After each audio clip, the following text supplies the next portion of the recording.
Assalamualaikum warahmatullahi wabarakatuh.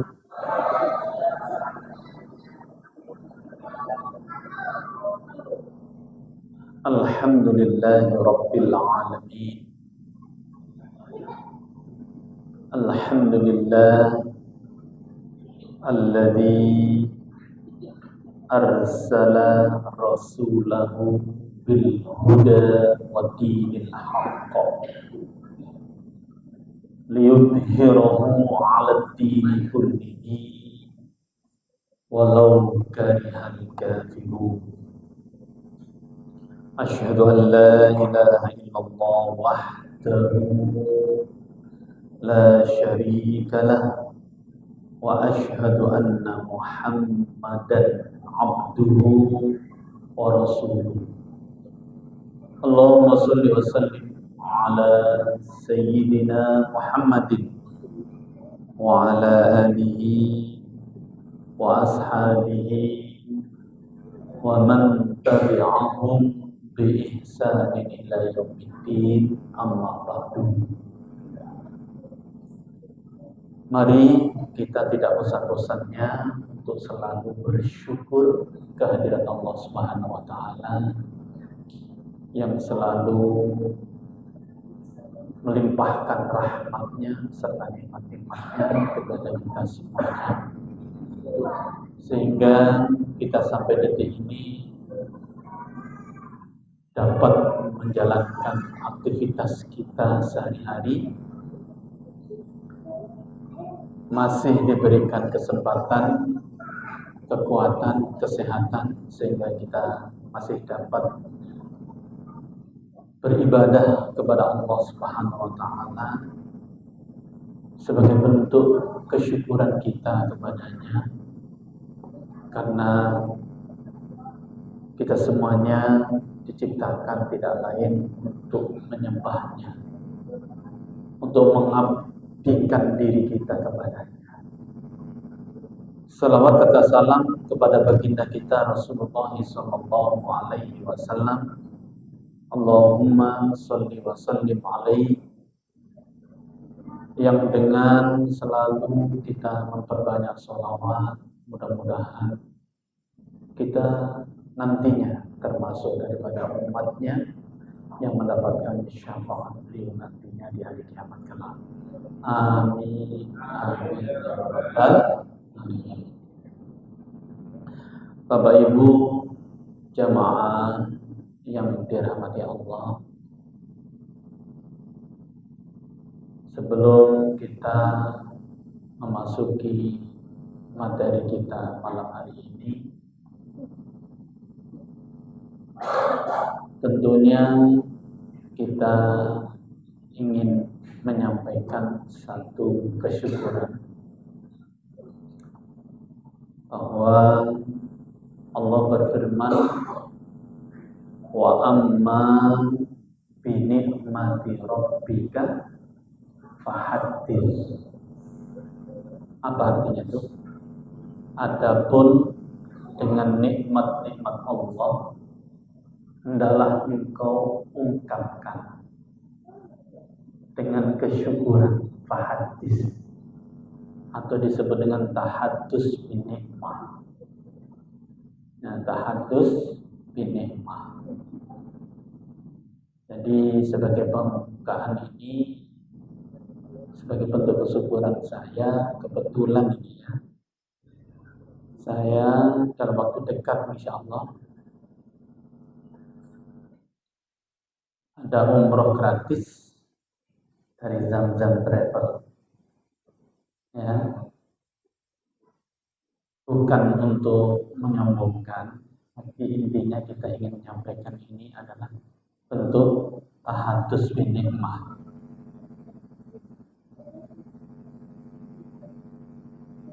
Tiga 35 tahun kami mengabdi untuk mengajar, dari tahun 90 sampai hari ini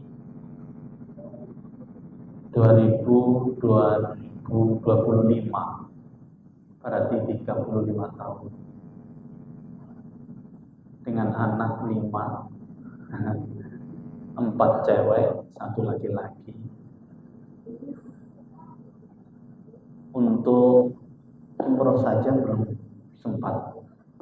Bukan tidak syukur nikmat, kita wajib syukuri apapun keadaan kita. Sehingga sebagai bentuk kesyukuran kita dalam 1 dekade Zam-Zam Wisata Islam mengadakan survei dari puluhan orang, tentunya ceritanya begitu katanya ya, yang dengan banyak surveinya, baik tetangga siapapun banyak dicari untuk menyesuaikan kecocokannya, sehingga alhamdulillah qadarullah dalam waktu dekat, saya belum tahu kapan ini, yang jelas kita sudah diberitahu. Jadi ini adalah pemenang untuk umroh gratis, hanya 1 sendiri. Ingin ngajak uminya pun kayaknya belum cukup juga. Ya, jadi ini salah satunya. Kita lihat ya. Masuk.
Ya, jadi itulah gambaran.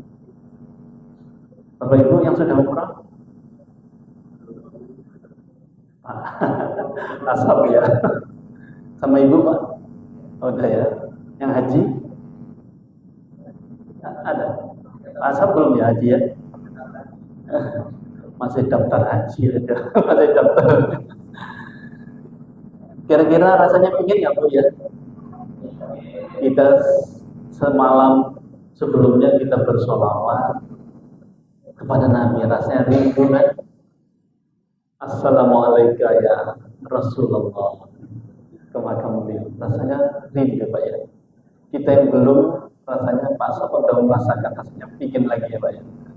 Kalau bisa setiap tahun Pak ya. Ya kan Pak ya?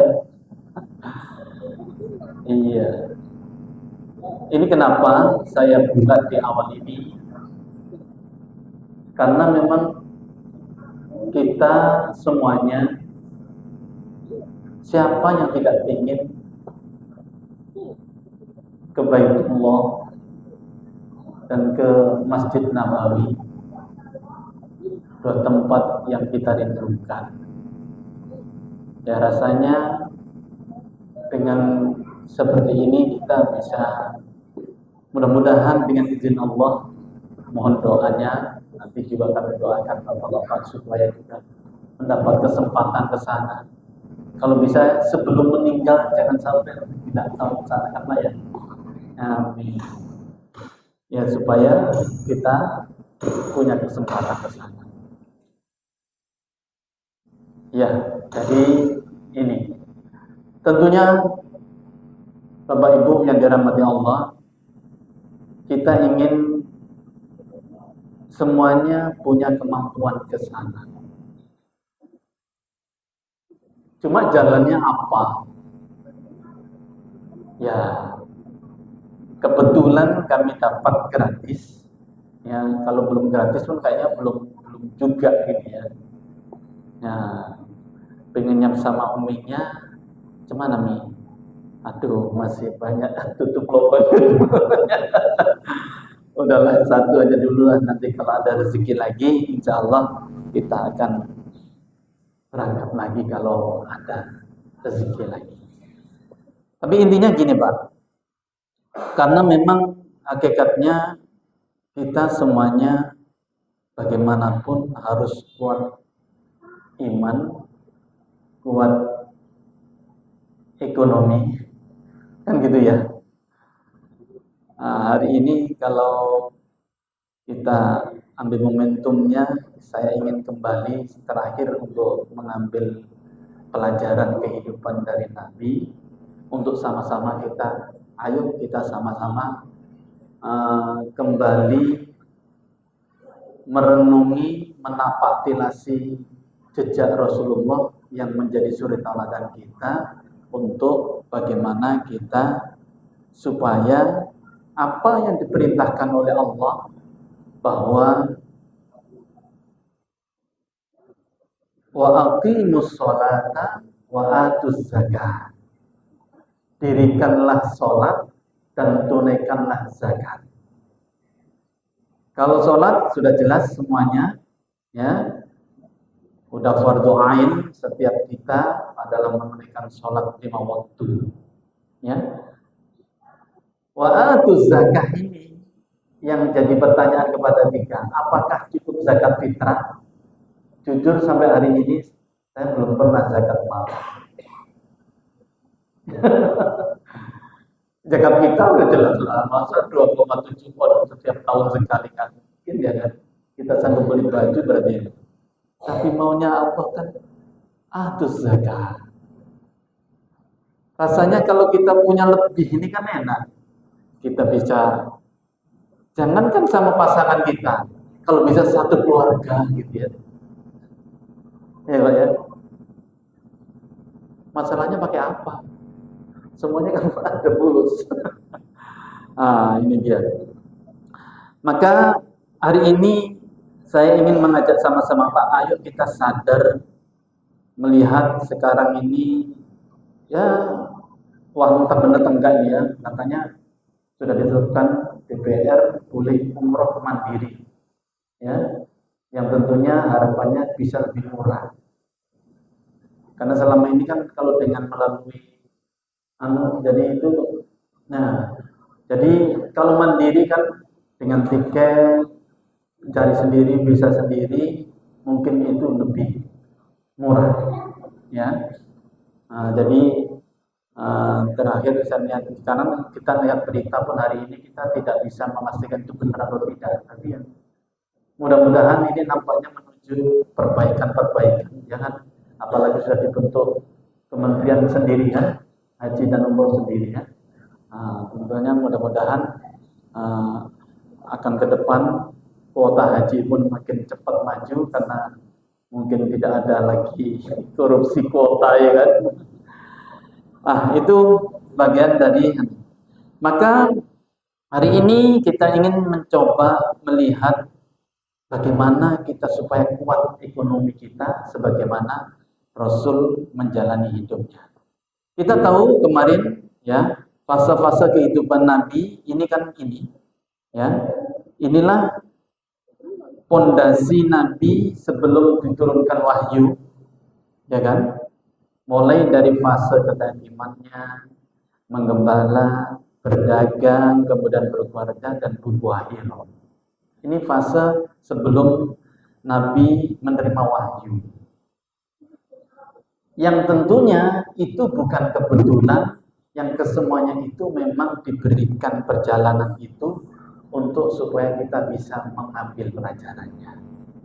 Bahwa kita adalah seperti Rasul, manusia biasa juga yang terlahir, ya, bahkan beliau yatim 6 tahun kemudian yatim piatu.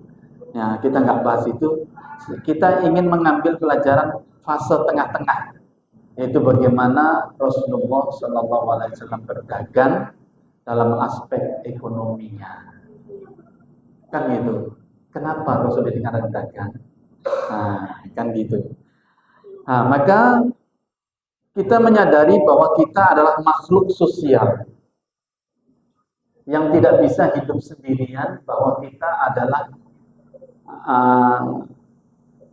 namanya manusia yang berinteraksi satu dengan yang lain.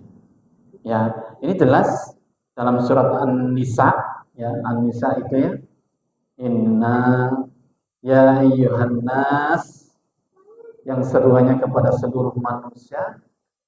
Inna khalaqnakum min dzakari wa unsa wa ja'alnakum syu'uban wa qabaila lita'arafu. Jadi kita ini terlahir ya dari laki-laki perempuan yang kemudian dijadikan suku-suku berbangsa-bangsa yang semuanya tidak lain adalah untuk saling mengenal. Lita'arafu. Yang intinya di antara kebanyakan ini ukurannya cuma satu. Siapa yang paling baik? Inna akramakum indallahi atqakum. Bahwa kita semuanya sama, bedanya sejauh mana ketakwaan kita kepada Allah. Inna akramakum indallahi atqakum. Ismu tafdil, yaitu orang yang paling takwa di antara kaum. Kan ini ya. Kalau dalam surat An-Nisa itu jelas proses penciptaan manusia. Ya ayyuhan nasu taqu rabbakumul ladzi khalaqakum min nafsin wahidah wa khalaqa minha zawjaha wa bassa minhum rijalan katsiran wa nisaa, dan seterusnya. Itu yang selalu dibaca Nabi dalam khutbah-khutbah beliau untuk mengingatkan kita akan proses kita manusia. Nah ini, kesadaran ini harus kita bangun. Kenapa? Karena Allah banyak menggunakan bahasa perniagaan. Innallaha ashtara minal mu'minina anfusahum wa amwalahum bi anna lahumul jannah. Nah ini bahasanya, sesungguhnya Allah telah membeli diri orang-orang yang beriman, orang mukmin, jiwanya, dirinya, wa amwalahum, dan hartanya, dengan memberikan surga untuk mereka. Jiwa, kalau ibadah haji dan umroh itu ibadah fisik, ya. Yang ibadah dengan harta, ya jelas sedekah, beramal, memberikan santunan, ya. Itu kan harta, makanya kita harus ke sana. Nah, kalimat innallaha ashtara itu artinya Allah membeli, berarti ini adalah dagangan, pedagang. Jadi ini. Nah, kemudian juga ayat terpanjang tentang perniagaan ini kaitannya dengan dagang. Maka di dalam fikih pun ada bab jual beli. Ya, itu nanti panjang juga itu ceritanya. Nah, berarti inilah tentang. Nah, ayat yang tegas-tegas menyatakan ayat perniagaan, perdagangan ini sering kita dengar. Ya ayyuhalladzina amanu, hai orang-orang yang beriman.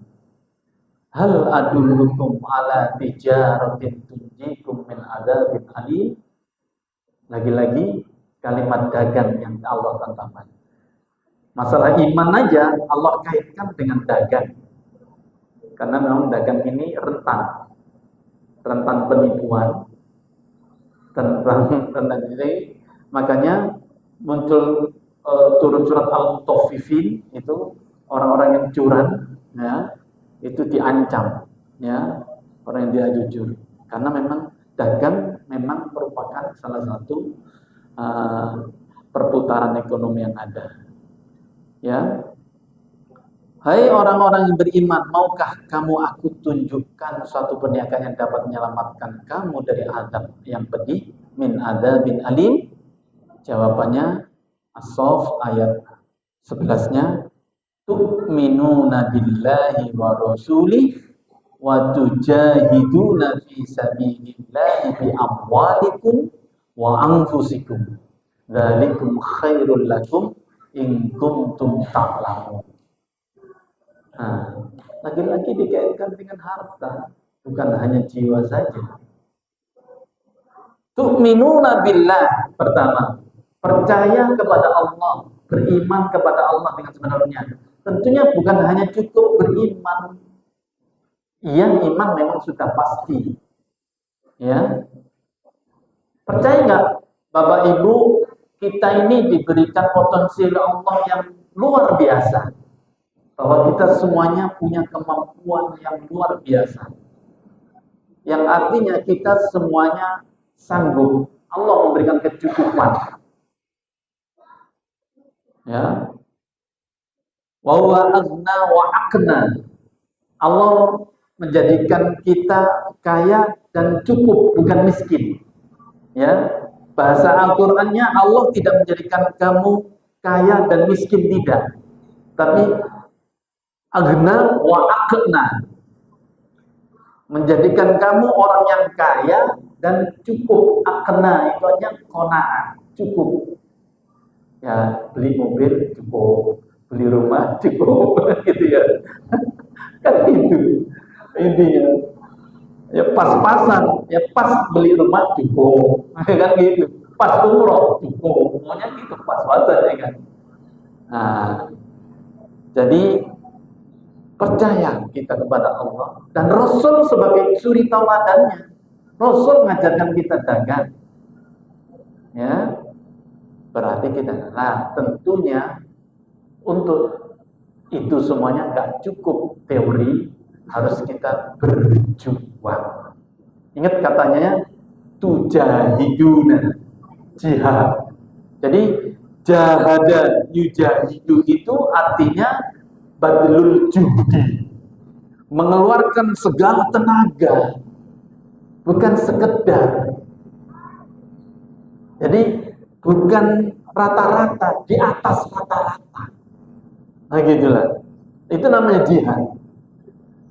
Jadi tujahiduna fi sabilillahi bi amwalikum wa anfusikum, baik dengan harta ataupun jiwa kita. Nah, ini ya. Jadi berdasarkan inilah bagaimana kita menyadarkan diri bahwa hari ini kita harus belajar dari pengalaman hidup. Kok begini-gini saja? Salah siapa? Gitu. Jadi pelajaran kehidupannya harus kita kembalikan. Ya, kan Allah udah berfirman, "Innallaha la yughayyiru ma biqaumin hatta yughayyiru ma bi anfusihim." Sesungguhnya Allah tidak akan merubah nasib seseorang kecuali kamu itu sendiri yang merubah. Ini kan tantangan. 35 tahun kami berjalan hidup. Bukan tidak syukur nikmat, wajib kita syukuri nikmat kita hari ini.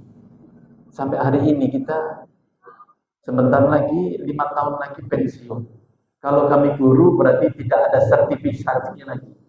Balik ke normal, hanya honor gaji aja. Sementara kebutuhan kita ketika mau pensiun makin banyak kan? Anak-anak kita makin besar, kebutuhan banyak. Saat itu income kita makin berkurang. Jadi sebenarnya pensiun itu bukan masalah umur kan harusnya. Masalah berapa income-nya. Kan gitu ya. Kalau kita menunggu pensiun itu expired. Kalau sudah kita pensiun, iya, kalau syukur masih dipakai. Kalau enggak, ya wis lah, nerimo lah. Padahal saat-saat itu maunya kita kan bebas, punya waktu, punya uangnya. Kan maunya gitu. Nah inilah tantangan kita. Ayo kita melek, jangan hanya cuma melihat. Ya. Maka hari ini kita ingin coba sama-sama kita melek, melihat bagaimana itu. Ini lagi, ini hadis masyhur. Memang sebagian ada mengatakan hadis dhaif. 9 dari 10 pintu rezeki di dalam perniagaan atau perdagangan. Ya, dalam Al-Buni Al-Hamlil Asfar, ya, Langsung aja lah kalimatnya. Alaikum bittijarah fa inna fiha tis'atu a'syarir rizqi. Hendaklah kalian berdagang karena berdagang merupakan 9 dari 10 pintu rezeki. Dalam matan yang lain, ya, tis'atu a'syarir rizqi fit tijarah. Ini, adik-adik, kalau kita dulu sekolah, kan kita diajarnya kan sekolah setinggi-tingginya, supaya nanti dapat pekerjaan baik, kerja untuk mendapat gaji yang besar. Iya, benar, dulu itu. Zaman kami alumni 90 dari Gontor itu rebutan, Pak. Sekarang alumni Gontor sudah 100 tahun, alumnya ribuan. Udah kebanyakan. Maka jangan mengandalkan kita untuk mencari kerja, tapi ciptakan pekerjaan. Nah, ini yang harus ditata. Apalagi masa depan kita akan dikuasai oleh robot. Jadi kalau kita mau orientasi kerja saja, kita akan kehilangan. Nah, ini tantangan ke depan. Ya, maka inilah tantangannya. Ya, jadi 9 dari 10 pintu rezeki adalah dagang. Ya, terlepas ini. Memang sebagian mengatakan ini hadisnya dari tabi'in, ya, sehingga disebut hadis mursal yang tidak sampai kepada Nabi. Wallahu a'lam. Tapi intinya faktanya memang begitu. Termasuk sekolahan itu juga dagang, jual jasa kan. Nah, tapi ya jangan jual belikan semata. Tapi intinya tadi. Nah, inilah fakta-fakta yang harus kita lihat hari ini untuk kita sama-sama. Oke. Karena kita tidak munafik bahwa kita dituntut oleh Allah dua sisi, kehidupan dunia dan akhirat. Ya, ingat ini. Karena ada orang yang cuma dunia saja, ini yang saya meraih. Wa minan nasi may yaqulu rabbana atina fid dunya saja. Enggak ada sajanya. Cuma di situ enggak ada wabil akhiratinya, enggak ada kan? Ya. Jadi ada sebagian orang cuma itu, hanya untuk dunia semata. Yang tentunya kita tidak itu yang kita inginkan. Yang kita inginkan ada balancing kehidupan dunia dan akhirat. Ya. Bahwa ada di antara manusia yang doanya, ya Tuhan kami, berikan kami kebaikan di dunia saja, sedangkan tiadalah baginya bagian yang menyenangkan di akhirat, cuma dunia semata. Makanya idealnya ayat berikutnya surat 201-nya, wa minhum may yaqulu rabbana atina fid dunya hasanah wa fil akhirati hasanah wa qina adzabannar. Nah, ini digandengkan ini supaya tahu itu loh kenyataan. Orang ada yang lupa bahwa tujuan kita bukan hanya dunia semata, tapi ada kehidupan akhirat yang lebih kekal abadi. Wal akhiratu khairu wa abqa. Nah, inilah kalau kita gambarkan kan gini, Rabbana atina fid dunya hasanah. Fid dunyanya dulu kita. Untuk dunia hasanahnya kuncinya 3T, ya, sama-sama 3. Untuk akhirat juga 3, ya. Namun tujuan hidup kita harus mengutamakan akhirat. Maka surat Al-Qasas 77 itu kan, wabtaghi fima ataqallahu darul akhirah wala tansa nasibaka minad dunya. Jadi yang diutamakan dulu akhirat. Semua aktivitas kita harus kita niatkan ibadah supaya bernilai ibadah. Ya, sehingga apapun yang kita lakukan akan menjadi ini. Oleh karena itu kalau kita lihat-lihat untuk akhiratnya tetap hadis Jibril, mahwal Islam, mahwal iman, wa mahwal ihsan. Ini dasarnya. Tanpa ini tidak selamat kita untuk akhirat. Jadi harus ada 3 I, yaitu Islam, iman, dan ihsan. Islam melahirkan rukun Islam sebagai bentuk konsekuensi realisasi keimanan kita, yaitu mulai dari syahadat, sholat, zakat, puasa, dan haji. Itu rukun Islam. Sedangkan rukun iman, yaitu rukun iman yang 6, beriman kepada Allah, beriman kepada malaikatnya, yang membawa kitab-kitabnya, disampaikan kepada Rasul-Rasulnya, maka kita wajib beriman kepada kitabnya, beriman kepada Rasulnya, beriman kepada hari akhir, dan yang terakhir beriman kepada qada dan qadar. Rukun iman. Jadi kalau di ibarat bangunan, ya, pondasinya nanti itu imannya, didirikan di atas pondasinya itu tiangnya, yaitu Islam, ya, dan ditambah satu lagi tiangnya, yaitu ihsan. Ihsan itu adalah akhlaknya, moralnya, mentalnya. Kalau bahasa Medan mental, ya, mental. Apa itu mentalnya? Anta'budallah ka'annaka tarahu wa illam takun tarahu fa innahu yaraka. Itulah ihsan.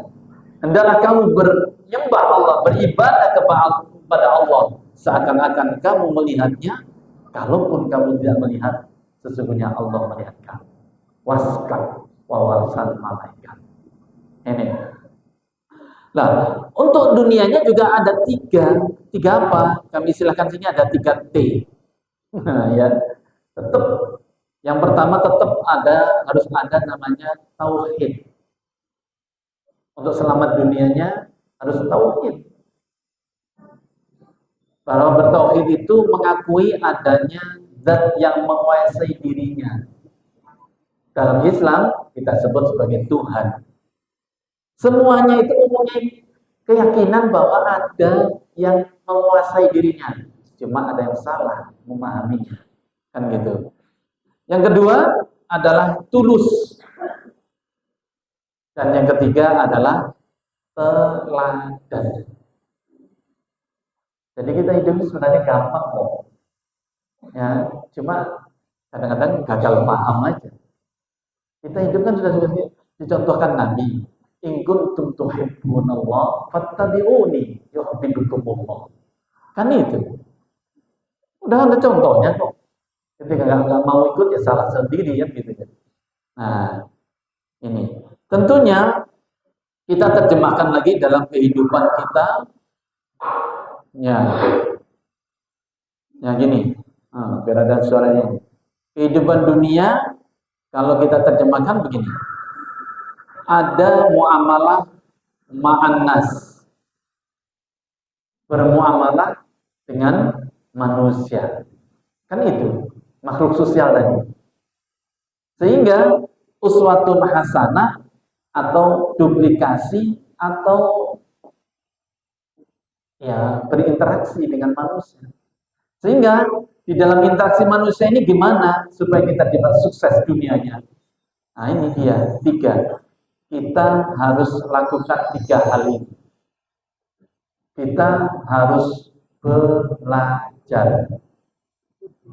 Learn namanya. Belajar. Yang kedua, apa yang kita pelajari harus dilakukan. Action.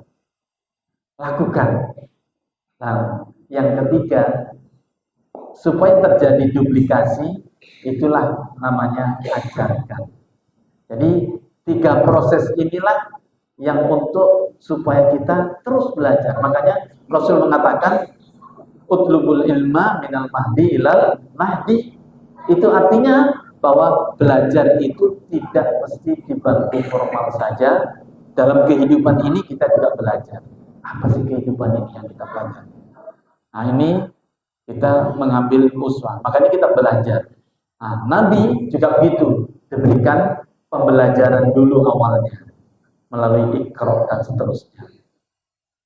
Nah, untuk sukses dunia tentunya ukuran sukses ya orang yang makmur, wealthy person istilahnya. Karena kaya itu tidak ukuran materi saja, karena kesuksesan itu ukurannya bukan hanya materi. Salah satu faktor dari 8 faktor kesuksesan seorang itu memang salah satunya adalah harta. Tapi harta bukan segala-galanya, tapi segala-galanya pakai uang kan gitu ya. Ya, dari mana untuk supaya kita menjadikan itu? Ada 3 hal juga yang harus kita lakukan. Karena kita hidup berinteraksi dengan manusia, ibarat istilah hidup ini kita punya circle. Maka bangunlah circle-nya, get the circle. Itulah silaturahmi. Makanya Rasul mengajarkan kita, man arada ayyub satolahu fi asanihi falyasil rahimahu. Silaturahmi. Ini mutlak. Kalau bahasa kerennya kan relationship, relasi, hubungan. Ya, punya relasi. Nah, kalau nggak ada relasi nggak bisa. Makanya gitu. Nah, kemudian di dalam silaturahmi tadi diisi apa? Cerita apa kita di dalam silaturahmi ini? Maka fill the circle, jemput rezekinya. Itulah dagang tadi, tijarah. Ya, atau bisnis lah bahasa sekarang, kerennya sama aja itu ya, dagang. Lalu ini tidak akan terjadi kalau tidak ada pembelajaran seumur hidup. Makanya di samping kita mendapatkan circle-nya, kita isi circle-nya. Yang ketiga adalah keep the circle, jaga circle itu dengan terus kita belajar. Ini dunia. Ya, kita mengajak ke kanan ini, kita ke kekuatan kanan ini sekarang, ya ke kanan, yaitu kehidupan akhirat, fil akhirati hasanah. Kita lihat dari sukses akhiratnya dulu. Jadi sukses akhirat, tentunya sebagaimana tadi Allah memberi orang-orang yang beriman dengan surganya. Caranya apa? Sudah jelas, amal soleh, jihad fisabilillah, ya, talabul ilmi, zakat, infak, sedekah. Itu semuanya adalah investasi yang kita lakukan untuk bagaimana kita untuk sukses akhiratnya. Kan gitu ya. Jadi sukses akhiratnya tidak gratis. Semuanya harus ada perjuangan hidup, yaitu jihad, tujahiduna bi anfusihim wa amwalihim. Jadi berjihad dengan hartanya dan jiwanya fisabilillah. Ya, jadi itu. Nah, lalu bagaimana kita berinteraksi dengan Allah? Itulah muamalah sama Allah. Yaitu ya tentunya dengan iman, Islam dan ihsan tadi. Itulah amal kita bersama Allah. Ya. Iman sebagai akidah, Islam sebagai syariatnya, ya, ihsan sebagai akhlaknya atau tasawufnya. Nah, ini gambarannya kita coba kita analisa dalam kehidupan kita. Nah, ini lagi-lagi kalau kita lihat ke sini bahwa bagaimana proses Rasulullah belajar, juga kita lihat ini sekilas saja bahwa Rasulullah belajar dengan al-alaq 1 sampai 5 awalnya. Karena itulah sehingga lahirnya sahaya. Ya, lahirnya kita belajar dengan mengenal Allah, mengenal manusia, mengenal alam. Inilah konsep ilmu yang pertama belajar kita untuk mengenal siapa diri kita, siapa Rob kita, siapa, di mana kita hidup, kemana mau kita hidup. Di sini konsep ketuhanan yang kita tahu. Belajar lagi apa?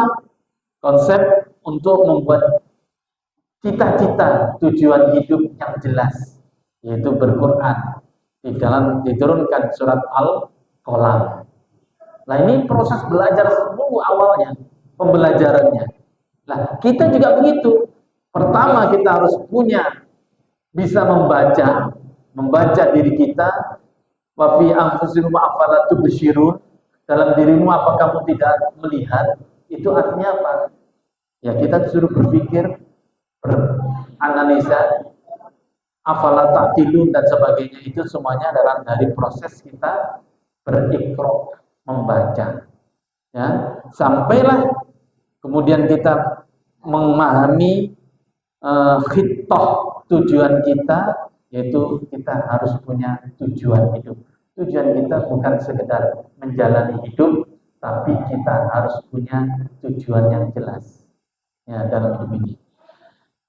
Lalu yang ketiga, ditambah lagi untuk pembekalan diri, mental diri kita supaya mantap, maka diturunkan surat Al-Muzammil 1-10 yang merupakan azimat yang diberikan oleh Allah kepada kita, mulai dari qiyamul lail, tartilul Quran, zikrullah, betul itu totalitas di jalan Allah, tawakal, sabar, hijrah, dan sebagainya merupakan konsep-konsep dasar pembentukan diri kita.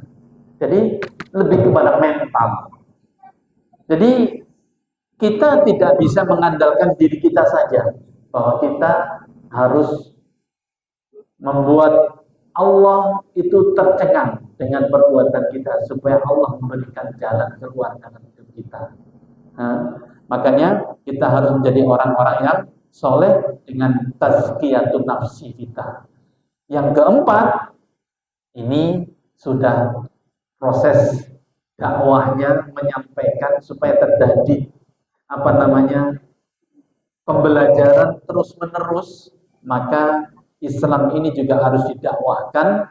Maka bagaimana menanamkan ya prinsip-prinsip dakwah kita kepada semua orang. Ini barulah nanti konsep kafahnya, itulah Islam kafah dalam surat Al-Fatihah 1-7 yang menjadi rukun daripada sholat kita. Nah, ini proses belajar semuanya.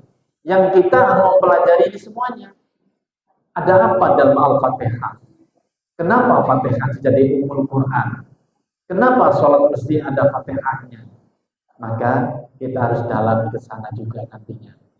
Nah, ini kenyataan yang kita hadapi hari ini. Ini sudah buku bestseller yang meneliti kehidupan orang secara global yang disebut dengan cash flow quadrant. Ya, inilah kenyataan yang harus kita baca hari ini, bahwa ada 4 kuadran. Nah, ini lihat, ada kuadran kiri, ada kuadran kanan.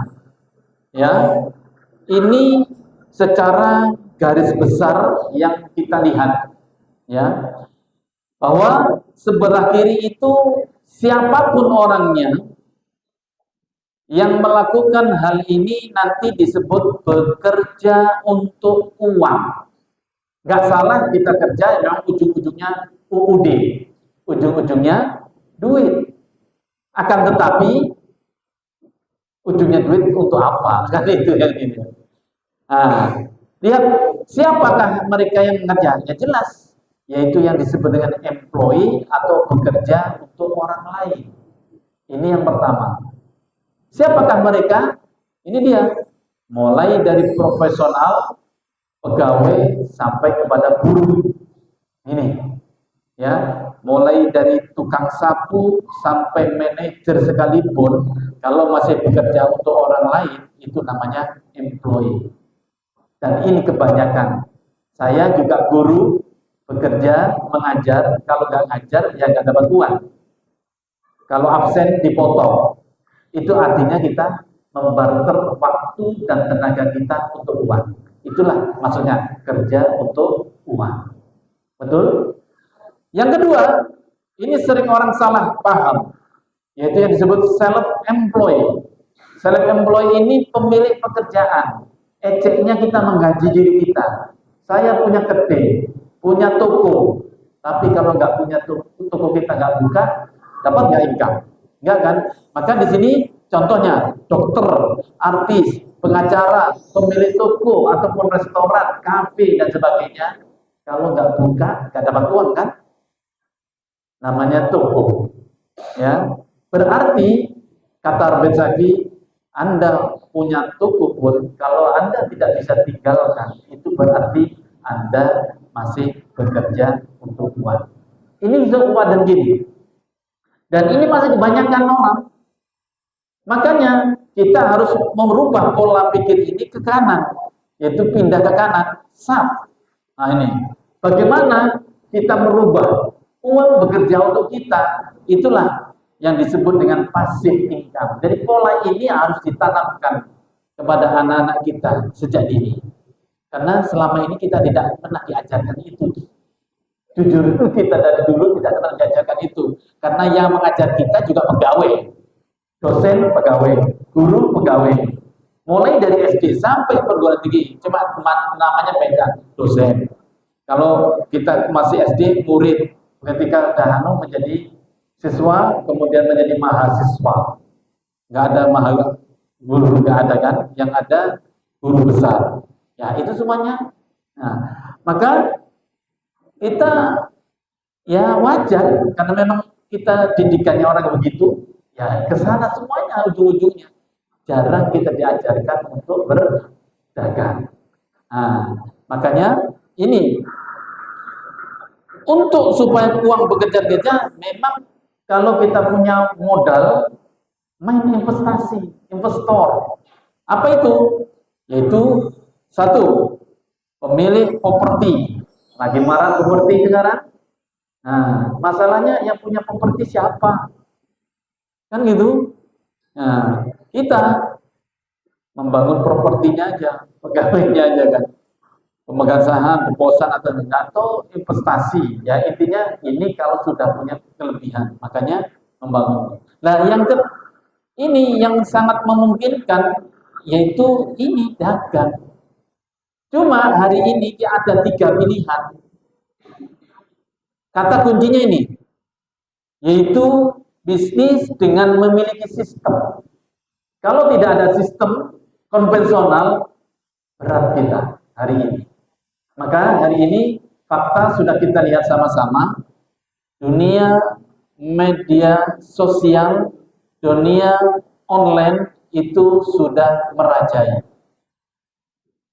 Ya, di Simpang Limun banyak toko tutup, di Tanah Abang sudah banyak toko tutup karena sudah beralih orang ke dunia maya. Nah ini, maka dalam di sini satu, ada yang namanya corporate, konglomerasi.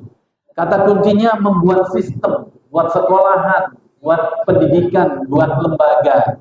Itu akan bisa menjadi bisnis kalau sudah terbentuk sistemnya. Nah ini yang pertama, buat sistem, buat perusahaan. Tapi lagi-lagi modalnya besar. Sekelas pesantren Madani aja itu miliaran untuk bangunan aja 3 tingkat. Berarti itu adalah buat sistem. Ya. Yang kedua, kalau nggak mau buat sistem, beli aja sistem yang sudah ada. Nah, yang marak kita lihat hari ini ada namanya franchising, waralaba, Indomaret, Alfamart. Itu beli sistem. Itu sistem Indomarko. Kalau kita punya uang modal, tanam beli sana, maka kita nggak usah repot-repot, manajemennya diatur, pemetaan barangnya semuanya. Kita tinggal beli aja sistemnya. Nah, yang sangat memungkinkan semua orang, ini yang ketiga, ini kenyataan hari ini, yaitu apa yang disebut dengan network marketing, yaitu jaringan sekarang. Ini nggak bisa dipungkiri. Kenapa? Karena kenyataan itulah yang menjadi apa namanya dunia hari ini, yaitu ikuti sistem yang sudah ada, yaitulah networking ataupun jaringan. Kenapa? Pelajarannya banyak. Pelajarannya gini, prinsipnya gini, lebih baik aku memiliki 1% dari 100 orang daripada 100% usaha saya sendiri. Nah, itu prinsipnya. Sedikit untungnya, tapi banyak kalinya. Itulah gambarannya. Nah, ini yang harus dibangun. Jadi, makanya istilahnya bukan hanya kerja cerdas, tapi harus kerja smart hari ini. Kalau enggak, ketinggalan kita. Ya, kita hanya sebatas sebagai kenyataannya apa? Ini kalau Agim ini kita ambil bukunya, kita coba lihat bahwa dia punya prinsip ini. Saya tidak ingin kaya, tapi harus kaya. Ini kata yang mendalam ini, ya. Kita butuh kaya, bukan ingin saja, tapi kita memang butuh, harus, gitulah. Jadi bukan sekedar ingin, pinginlah, apa bedanya? Kalau pingin, kalau dapat ya syukur, nggak dapat ya sudah, itu namanya ingin. Tapi kalau harus, mau, maka itu harus diperjuangkan. Jadi bukan hanya sekedar keinginan, tapi harus kemauan. Maka ada formula yang dibuat Agim ini, gigi. Ini formulanya, bahwa untuk orang menjadi sukses dunianya, dia harus punya giro, punya input, punya gagasan, punya ibadah, hati, yang akhirnya bonusnya harta. Apa itu giro? Optimisme. Input, masukan. Harus kita beri masukan, belajar terus. Sehingga muncul apa? Kreatif dan inovatif. Itulah gagasan. Namun harus dibarengi dari jiwa yang soleh, jangan hati yang mulia. Tidak boleh curang, harus jujur dan sebagainya. Bonusnya adalah sejahtera. Nah ini. Nah, sekarang kenyataannya pelajarannya begini. Kenapa kok itu menjadi sekarang apa namanya networking itu? Nah ini dong. Perhatikan. Ini sedikit kita supaya anak-anak yang tengok ini. Ini pelajaran kehidupan. Tengok nih.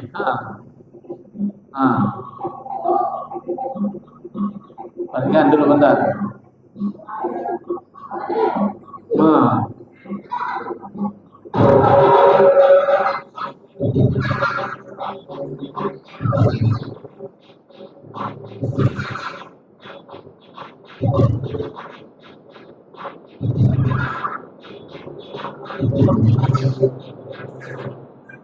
Suaranya agak kerasan. Berapa persen? Wah, banyak kali.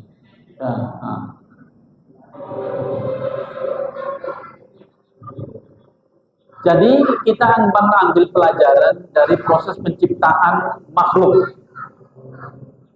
Ya, ini cepat aja. Ya, nah, kita cepatkan aja. Oke, ini prosesnya. Jadi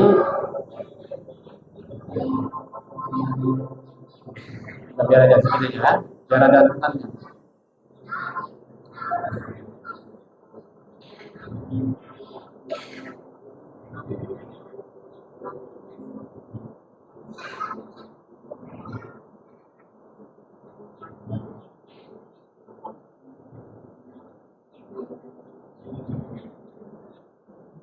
Nah, ini artinya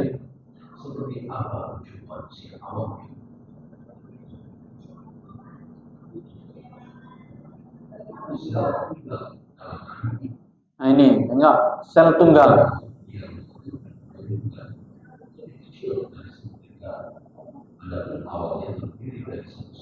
Nah, kita semuanya awalnya dari satu sel kan?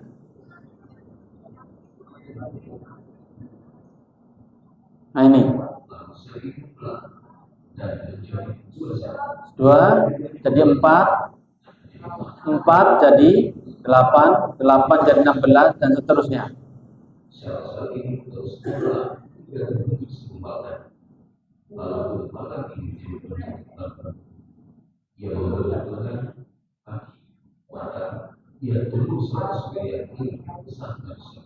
Ini dibaca.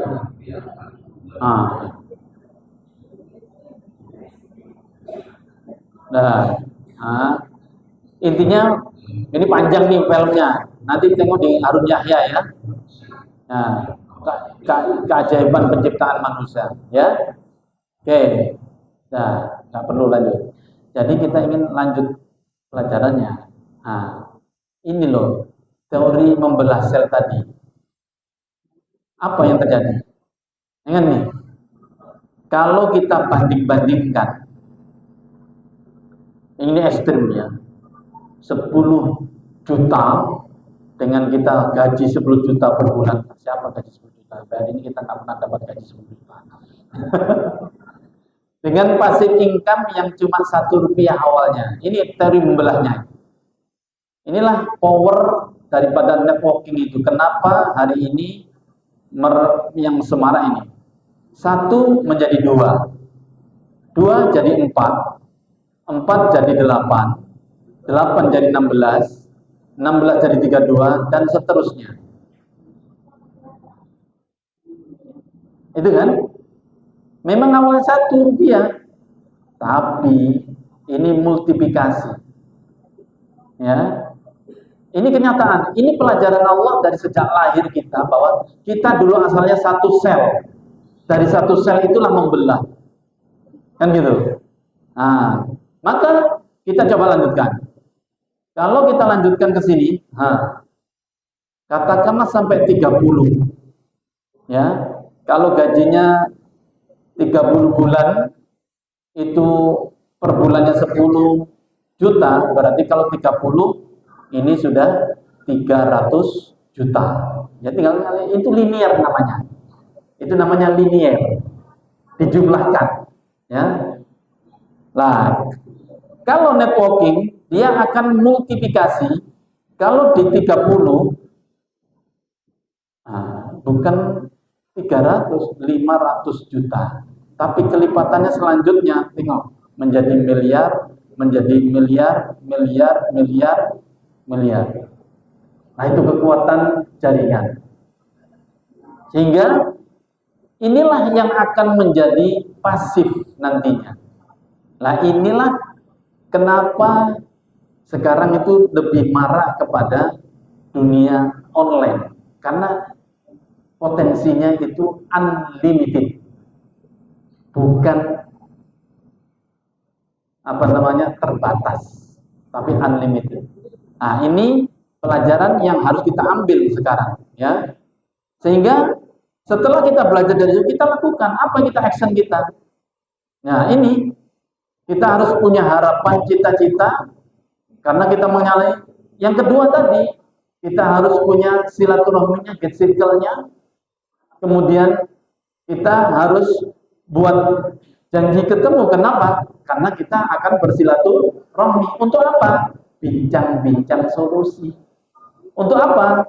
Ya ini, menjadi pengusaha atau field the circle-nya tadi, bisnisnya.